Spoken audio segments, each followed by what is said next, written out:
ఆ కార్యక్రమం ముగింపు సందర్భంగా స్వామివారి కళ్యాణం చేయాలని తలపెట్టడం జరిగింది. కొద్దిగా ఆలస్యమైనప్పటికీ కూడా ద్వారకా తిరుమల దేవస్థానం చైర్మన్, మైలవరం జమీందారులు, ఎస్వి సుధాకర్రావు గారు, వంశపారంపర్య ధర్మకర్త నివృత్తిరావు గారు, అదేవిధంగా ద్వారకా తిరుమల దేవస్థానముల కార్యనిర్వహణాధికారి వారు, సిబ్బంది అందరి సహకారంతో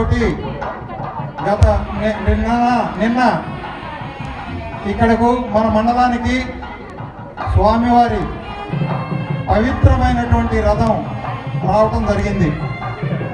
ఈ కార్యక్రమంలో చాలామంది భక్తులు పాల్గొని రథాన్ని ఘనంగా ఆహ్వానించి ఇక్కడికి తీసుకురావడం జరిగింది.